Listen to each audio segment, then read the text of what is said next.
Government decisions affect people's lives in many ways, and not just through policy announcements made by national government. The school lunch program for elementary school children in Sakai City Mahara Ward is shaped by central and local government agencies. You've always loved children. The Sakai City government employs a nutritionist. You would like to make sure that these children can grow up to be healthy individuals. To guide what is provided for daily school lunches. All the ingredients that make up the school lunch are measured so that it never goes over 650 calories. However, we are seeing an increase in obesity within our children here. That children are not eating breakfast, which is seems to be a big problem at the moment. Rubbish collection is a local government task in Kansai cities such as Sakai, and that city government has also made recycling a local project. There's so many different types of rubbish that they break down independently, and they have special days for collection. So there's 3 different types of recycling for the drinks by the vending machines. They take cans on a Tuesday and they take burnable rubbish on a Wednesday, and you had a big calendar that the local government provided you every year with the days for your suburb to put out your rubbish. The Japanese government has touched many lives through the internationalisation program it has run through central and local government agencies. The Japanese would become international citizens.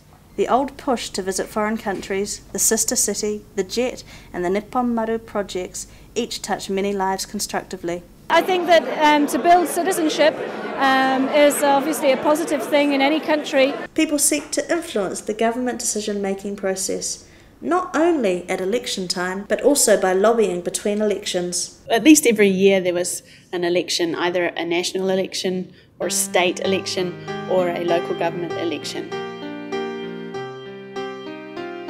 The Japanese and New Zealand economies are interconnected by trade. Japan imported lots of seafood, and I think from Japan is one of the biggest seafood importing countries in the world. Aluminium, however, is New Zealand's single biggest export item to Japan. The relationship between Japan and New Zealand has developed very dramatically. Since the 1960s, New Zealand has got cameras, hi-fi equipment, trucks, cars, radios, TVs, cell phones, PlayStations and more from Japan, which have hugely changed our lives in this country. Who lives under a pineapple at sea? Oh, I know. We have quickly become accustomed to Japanese advertisements and billboards. Japan is New Zealand's number 3 export market. We sell food. Japanese, when they eat, are no doubt eating their fair share of New Zealand grown or produced food.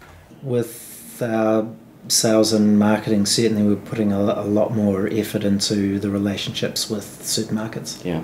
And not so much to the smaller retailers that maybe make up the bulk of customers but not the bulk of volume. Kiwi fruit, beef, sheep meat, cheese. Cheese is always so difficult in the world, in the international market. A lot of that is sourced from New Zealand and finds its way into Japanese shops and onto Japanese plates and tables. There is a growing consumption about functional foods. It's very much a long-term prospect. We're working with companies in Japan who are developing this as a new market. It's new in Japan as well. Japan is in the midst of a functional foods revolution. Concentrated effort was made around the 1960s to build tourism from Japan to New Zealand. From a time where there were no direct flights and little more than a trickle of visitors, we built up a profitable tourism business. Well, New Zealand's renowned worldwide for its incredible scenery and what it can offer, not just tourism too, but the people, the people behind New Zealand Inc., for example. Please invite me to New Zealand. I would love to go. So there we have it.